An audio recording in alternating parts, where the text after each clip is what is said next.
అడవిలో దొరికే కట్టెలు ఉంటాయి కదా, అవి కొట్టి వాటిని తెచ్చి అమ్మి ఆ వచ్చిన డబ్బులతో భక్తులకి అన్నదానం చేసిన గొప్ప భక్తుడు మొగలి మారయ్య.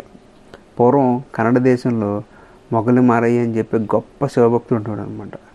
ఆయన రోజు ఉదయాన్నే లేచి స్నానం అది చేసి ఇంట్లోనే ఉన్న శివలింగానికి అభిషేకం చేసుకుని అక్కడి నుంచి అడవికి వెళ్ళి కట్టెలు కొట్టి తెచ్చి ఆ అమ్మిన డబ్బులతో ఎవరైతే భక్తులు తన ఇంటికి వస్తారో వాళ్ళకి ఏదో ప్రసాదం పెట్టేవాడు. ఏదన్నా లేకపోతే కనీసం అంబలన్నా ఇచ్చేవారు అనమాట. అంటే వాళ్ళకి సంతృప్తిని కలిగించేవారు. ఆయన భార్య కూడా చాలా అనుకూలవతి. ఆవిడ కూడా ఉదయాన్నే లేచి భర్తకు పూజకు కావాల్సిన వస్తువులన్నీ సమర్పించేవారు అనమాట.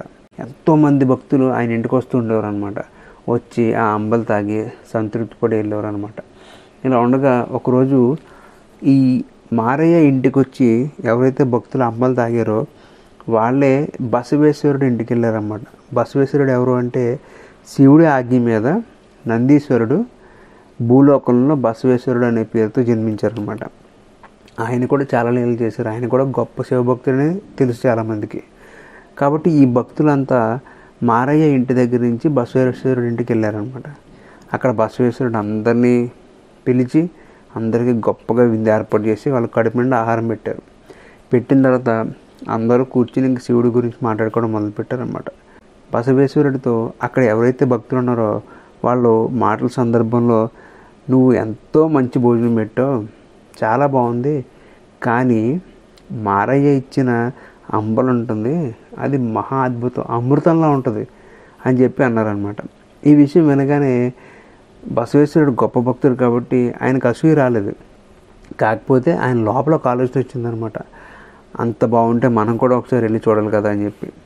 అయితే ఆ భక్తులందరినీ వెంట పెట్టుకుని బసవేశ్వరుడు ఏం చేశారంటే మారువేషం వేసుకొని మొగలిమారి ఇంటికి వెళ్ళారనమాట. మొగలిమారి ఇంటికి వెళ్ళేటప్పటికి ఆయన ఇంట్లో లేరు. ఆయన భార్య వచ్చి మా భర్త ఇప్పుడే కట్టెలు కొట్టడానికి అడవికి వెళ్ళారు, కాబట్టి మీరు ఒక పని చేయండి, ఈలోగా స్నానం చేసి సిద్ధంగా ఉంటే ఆయన వస్తారు, వచ్చిన తర్వాత మీకు ప్రసాదం ఇస్తాం అని చెప్పి అంటారనమాట. సరే అని చెప్పి బసవేశ్వరుడు స్నానం చేసి అమ్మ పూజ చేసుకోవాలమ్మ, గది ఎక్కడ ఉంది, పూజ గది అని అడుగుతారు అనమాట. ఆ పూజ గది చూపించిన తర్వాత బసవేశ్వరుడు ఏం చేస్తారంటే శివుడి దగ్గరికి వెళ్ళి ఏదో దండం పెట్టుకుని 2 బంగారు నాణాలు అక్కడ పెట్టేసి వస్తారన్నమాట. బయటికి వచ్చి అమ్మ మీ భర్త రావడానికి కొంచెం ఆలస్యం ఇలాగ ఉంది, నాకు వేరే పని ఉంది, నేను మళ్ళీ వస్తానమ్మా అని చెప్పి ఇలా వెళ్ళబోతుంటే గుమ్మం దగ్గర అప్పుడే బరువైన కట్టెలు మోసుకుని మారయ్య వస్తారనమాట. ఆ భక్తుని చూడగానే వెంటనే అయ్యా మీరు మా ఇంటికి వచ్చింది చాలా సంతోషం, కొద్ది సమయం మీరు ఉంటే నేను స్నానం చేసి పూజ చేసుకుని వస్తాను, అప్పుడు మీకు ప్రసాదం ఇస్తాను అని చెప్పి అంటారనమాట. అని వెంటనే మారయ్య వెళ్ళి స్నానం చేసి వచ్చి గదిలో ఉన్న శివలింగం దగ్గర చూస్తే అక్కడ 2 బంగారు నాణాలు ఉంటాయి. ఇదేంటి బంగారు నాణాలు నేను పెట్టలేదు కదా, ఎలా వచ్చాయి అని భార్యని పిలిచితే నాకు తెలియదండి అని భార్య ఉంటుంది అనమాట. అప్పుడు మారయ్యకి అర్థమవుతుంది, ఓహో బసవేశ్వరుడి ఈ నాణాలను ఇక్కడ పెట్టారనమాట అని. అప్పుడు బయటకు వచ్చి ఆయన బసవేశ్వరుడు గారికి చెప్తారనమాట, అయ్యా ఇంత గొప్ప పని చేశారు మీరు, కానీ భగవంతుడు భక్తుల కోసం అని చెప్పి ఏదో ఒకటి సహాయం చేస్తూనే ఉంటాడు, ఇవాళ మీ రూపంలో సహాయం చేశారు అని చెప్పి తర్వాత మారయ్య ఏదైతే అభిషేకం చేశారో ఆ నీటిని తీసుకుని ఆయన తీసుకొచ్చిన కట్టెల మీద జల్లుతారనమాట.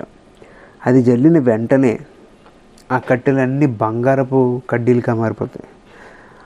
అతను ఎవరైతే స్నేహితులు ఉంటారో వాళ్ళ సాయం తీసుకుని ఆ కడ్డీల్ని విరిచి అవన్నీ మూటల కింద కట్టి వచ్చిన భక్తులందరికీ దానం చేస్తారనమాట.